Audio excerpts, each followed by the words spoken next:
Ghana de shema muna jo UTV so any day kasebo etwa tokra ene de ebesumo ensema hodo ade ba no ebi ene se chancellor the man Australiano we pimo my Ghana mu akọ Jubilee House akosra Ghana mampani ebekọ akopie me o Ghana mampani dada John Dramani Mahama so ye na oba probo wakasem afa MPP aban a ebu man se Cocoa Board na afa NHIS ade se omagu se adwuma koyi sanso ana ebehwe wa enchechire ede ama internal auditors ede ma MFDs ahodo a ewo oman emu National Communications Authority pen for the abetudwa say embosumi edi animu ya yebekọ na wieye ombehwe na Ghana fo a omo sim cards no omo enhwe endi mraso no ombehwe na omotwa ne nyina emu we kan sama hodo ya transe nwanum yino yade besomo na me kam se nkomodi e kan kasebo yi eho David Ofori Safo enemia Kwame Owusu Ediomi afi ensem no enchiremu eni Chancellor Adema Australiano meno kasa abamu abepiemu ewo oman Ghana adwuma nsrahwe ena waba eno nam so akopiemu ewo Jubilee House akosra Ghana mampeni His Excellency Nana Ado Dankwa Akufo-Addo na mampeni kasa no enodi etudwa akyerese ohwe ewiemu nsachiraye nsunsan boni ahodo a ede eba ehu behia se wiase nyina beka bomu na yakon eti asade no. Wir haben eine langjährige militärische Zusammenarbeit. We've had a long-lasting relationship in terms of a military. Das drückt sich auch dadurch aus, dass wir jetzt gerade Diensthunde gemeinsam ausbilden mit der Armee von Ghana. Die Diensthunde werden eingesetzt im Kampf gegen Schlepper, Terrorismus und die organisierte Kriminalität. And we're looking forward to have more collaborations with the army here in Ghana to fight terrorism. Ich konnte mich heute davon auch überzeugen, bei der National Dog Academy, bei der Nationalen Hundeakademie konnte ich mich davon überzeugen. I was impressed by the academy today. Und die Arbeit der Armee in Ghana ist vorbildlich. Yeah, and the job from the military in Ghana shows a good example. No secret, the climate change is one of the major defining issues of our generation, and no country can solve the climate crisis alone. We must all do our part. In that regard, we've resolved to work together with Austria in taking steps needed to achieve the goal of limiting global warming to 1.5 degrees Celsius. We agree that though many countries are playing their part, still stronger and more urgent efforts are needed to reduce emissions and to help the most vulnerable countries cope with devastating climate impacts. I also indicated to Chancellor Nehema that Ghana supports wholeheartedly the process of UN reform,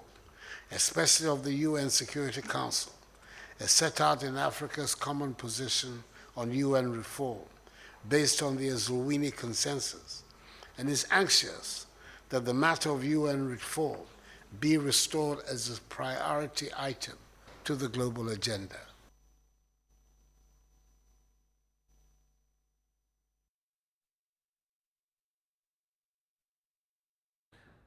Enkane Ghana mampani dada John Dramani Mahama ogwa probomo a ohwese Ghana for anase ne party amanyoko no NDC ekọ abato mu a ombeto amane se ono enembetu franka ema amanyoko no na nei odena probo no akopiem Western North eho eno akoka se Ghana mampani Nana Ado Dankwa Akufo-Addo ne ne MPP aban enoma bebre Ghana ha se ya omobaye bidi aban ni omagu no esanse se ehwe Cocoa Board a Ghana en Cocoa kuayo no eho ena sika bebre na efa nanso omontimi first kan ene hwe ama sabre Ghana Cocoa Board edeka 8 billion Ghana cedis a ochese eyade se penfo anhwe entua sakai a eyade se bema Cocoa Board adwuma ko no etimi agu afensu NHIS a eye apomudin se chiba eboa ama Ghana ya pomudin etimi etumpon no sabre de se adwuma koi atete ayese kontebe ampenfo anhwe ansomo a eno nso ebegu kra Oje epiafo etuma abra mi owo ha na de ma koko epiafo free fertilizer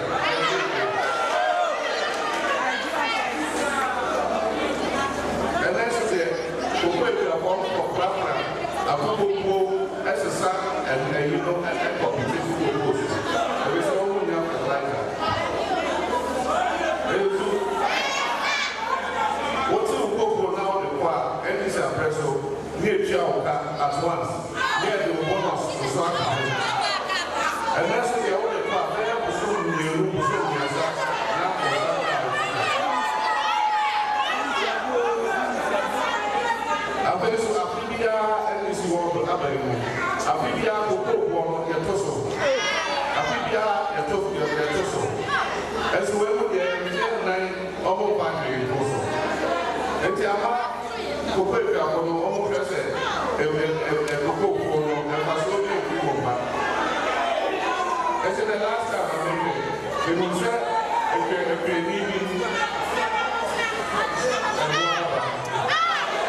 $1.5 billion cities. And then the cocoa board almost for 18 billion cities.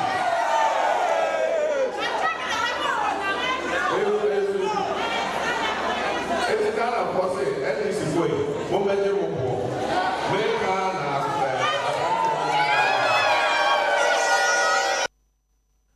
Observer to akase bono so na ye ko wayi na fuaminu esu a wode eyencheche diama internal auditors at the metropolitan municipal and district assemblies awodo no ewo Ghana emo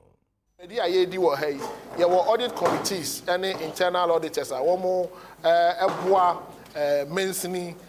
amamuo no and then no ye be mo ntetiye se ne ye be ya wo beti omunyumadie na se yie na omo atimi aboa ma DC for any coordinating director ni assembly members for ehu se ne assembly sikasem no betimi atoto na yie na kromafo no ene wo mo mensin no enya ho emfaso ye di kan no me chekere mu kire wo mo se ena na wo mo aba ha no mo nkoye politics sem Ghana ye nyina ye dia se ye be hwe se sika aban de beko se common fund aban de beba o se IGF no de beba o audit committee for no mo hwe na mo internal auditors mo moa na mensini empanifo no enyusu ni yie me san so ebo mo kokose wo internal auditor bia wo be ye ho se external auditor no a wo na wo mo wo be kire ba bia sinto bia wo no ye ne wo be di no nyonyonyo e san se wo na e wo se wo hwe se wo be sisi ntona no ansa na external auditors aba na me san so ayi o masutire se Minister for Finance issue near friend no new audit committee guidelines are ebebo audit committees no enyuma ho ban na eno no e ba ye ehun titiye de ama omu na emu se no tachira ya abem a ebe hye omu din se ne ebe ye ombetimi aboa audit committee science board GIZ abaso science e ka say enyumadie ya ye yenye ema se bi politics ana yenye ema obi ye ama ye ho se Ghana beko n'animu se yenko n'animu ni nyina no efa no agina internal auditors so any audit committee so di yenhwa se ye be ye adwuma yie ni ye be ma afutupa se ne ye be ya e be ma Ghana sika bi ye de beko no mensini bia no enya eho emfaso internal auditor bia na wo be ya ho se wo de ho be hye amanyosem mu no ye ne wo be di no nyonyonyo we san say wo ye internal auditor professional a wo uma afutuo nti wo nhwe benku ne wahwe nifa wo hwe ne ye within the meaning of the Public Financial Management Act no wa ma afutuo no nti wa ma afutu pa na do ho ko foreign politics na wo ye wo join party A and na say party B na say wo the politics ba onyumadie mu nso dia and the Internal Audit Agency Act no ye ne obedi no nyonyonyo sign say ye mra mu no te wa anye onyoma yie kura na etimi de wo court ma etimi ejelu for a certain number of years nti ye no na me bo mo kokko na me share mu kuna say omo momoden ye beba bra no ne abe mo ntete se ne ye be ya omo nka echiri kura Ghana PFM laws no nsa kira ye ebem esa say ade echa ade esa nyina no ye koye nim nti me ka kira mo so momoden ana omo so omo nsua Internal Audit Agency ye de ne say ye behwe na irregularities Auditor General de beba na so beti eso te kura Ghana sika no ebetimi akoba bi papa enyina ebetimi use ebenya ho faso local government system nim no ye wo law local governance act share ye chere kwan ye mfa bibia mfa so nya de enti eno na ye follow enti adwuma no se ne opening kan ye no ne kwan so ano no se o ye officer o ye civil servant and so ye public servant so ye careful so unya politics ye to akase bono so ana ekopiem e wo National Communications Authority asoye na pani kwantrefo a ono ene da sa adwumakwe ya no eye Owurajo anoche e de abetudwa se bosumi a edi yanimu yi omo hwe animu se bosumi ne nko na wie na sem cars ahodo a Ghana for enko dan na di anaso omo nko register ye no omo hwe animu se ombetwem na omo kaika omo ni ase sem cars be 11 million and mpanyimfo ebehwe na omotwa ne nyinam esan say mra kwan e say Ghana so efa so na omo register sim card si omundi emra so. All the entries in the data, right, have gone through the processes as laid forward for the SIM registration. So for example, the first one is you establish ownership of the Ghana card. And once ownership of the Ghana card is established, now we proceed, right, to also capture your biometric. Before we even proceed to capture your biometric, we ensure that we have done a liveliness and likeliness test. So that you will be the only person who actually have the Ghana card. So if we do that and we collect a SIM registration database, then you will end up with a SIM registration database where all SIMs in that database, right, are mapped to a Ghana card that can be what? Verified. Right? Prior to the commencement of this exercise, if you go talk to law enforcement, they will tell you oftentimes there are issues that have come up with SIM-related offenses, but they can't proceed because the identities are not verifiable. The 25 million who are in the central SIM register. Now, how do we get a central SIM register? The central SIM register is made up of the cumulative SIM register that exists with MNOs. So MTN will share what they have, Vodafone will share what they have, AirTel will share what they have, and then we keep it central. There's a tendency that an MNO can decide to only share what they want to share, right? So if we come and do an audit, and then we realize that MNO A, according to the central SIM register, should have 5 million, but in their own SIM register they have what? 6 million. That's an issue, right? Now, prior to this exercise, that the ability to do that wasn't there because there was no central SIM register. We were dependent on MNOs for the SIM register. Of Ghanaians that are on foreign mission, it's also made up of disabled people, right? These categories of people are actually being given what? Exemption, right? Because they don't have the Ghana card. And then you have, all others.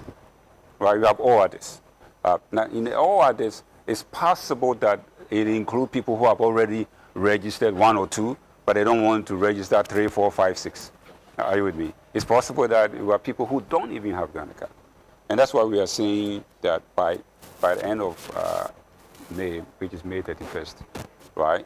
if you are part of this category, you have to go and register. So by May 31st, the MNOs will link these 11 million SIMs, those who have not registered them.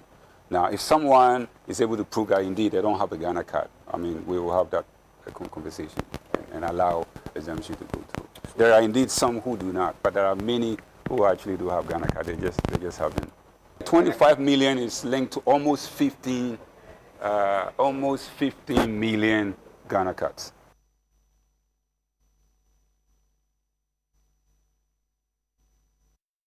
Egusua wo National Communications Authority NC aseye womre to Ghana de hye nyina nim se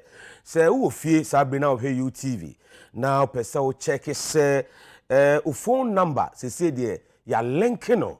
to Ghana card do be ya ne se wo be dial *402*1# me sense su biem so pesa wo se phone number ya link the ama Ghana card there NC HSA by Thursday by Thursday say na ekuada nti echina na ehase nti echina ubetumi dial *402*1# na wa check any MNOs no akasa one more short code be *402*1#. On the 1st of May, sa short code ebeko live. Na wo ye consumer na wo bo short code na ebe trewo SIMs ya link it to Ghana card na across all the network. Inti emfa ho se wo Vodafone wo bo sa short code *402*1#. Ebe trewo SIMs a link it to Ghana card nyina. Inti eno ye step 1. Unya sa information iwie a na se SIM card bi wo mu na se wo feel say nya wo na wo link it to Ghana card na se wo na yes registration na wo be call wo service provider ho wo call service provider ho a obeye bibi e fe ni KYC obeje wo Ghana card obe eyeball wo ahwe wo a check say wa woni a make sure say ye wo na to say me fa ne say me na di fi America say Ghana card media answer we yi sa SIM cards no from Ghana card no enti say jumadie yi ba ye besre all consumers no be use mobile phone say Mumbo modern na munya *402 *1# no na mun check SIM cards a link to Ghana card na wo kona say enye wudi mu a na sa na say wow na register na wo mpa na wa call service provider ho na emum once a wo betimi use no a wo betimi a check across all network no say wo ko di link dia ene dia wo be call service provider no ho because wo call MTN na MTN won timi de link Vodafone dia maw nti say Vodafone sim na person with the link here wo be call wo mo ho no my eyeballing any KYC no answer sa so na say wo sims e wo other service providers no ho na say wo mpe na so person mu yi a wo be call service provider no ho na why sa process no eyi sim cards no efi wo Ghana card no so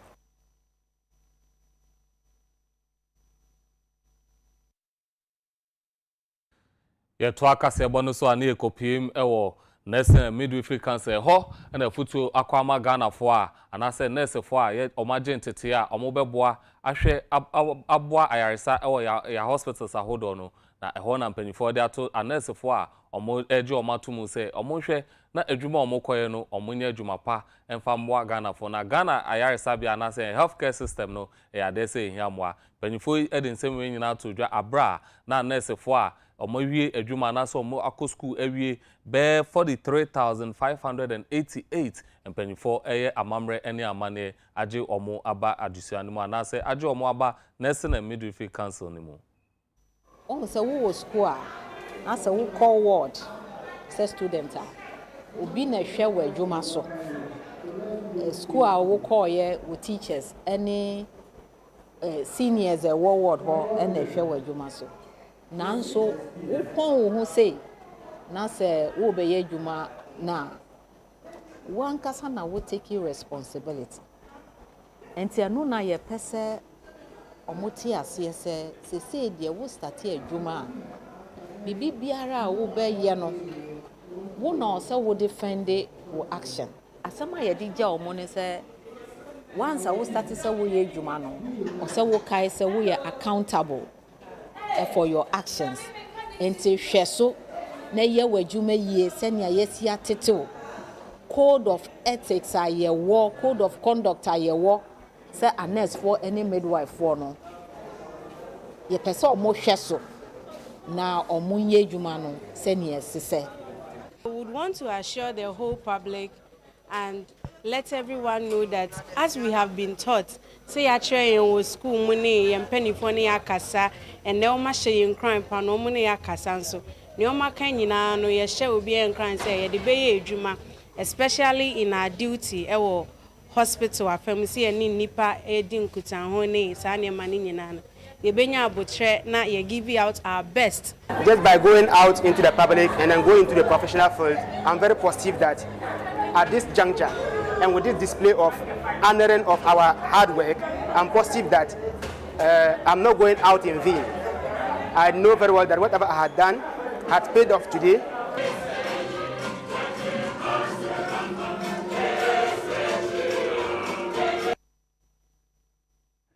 ye bejina nursing and midwifery council for induction mu ne try ho aba ne ye ba enkomotwetwe ne David Oforisa for ne mpanifo betanse ne ne Odefa National Communications Authority mpanifo ensen kai omode aba se efi ochine ko wa person hu se o SIM card no register ana se abosom ye di animu be ko na wie ye no na wa o SIM card on register ye no e ade se mpanifo ebetwem san komoyi e na one mpanifo ebetanse na ansa na no ebetwa ho sima ye ba ode nkomotwetwe no ebeto aso.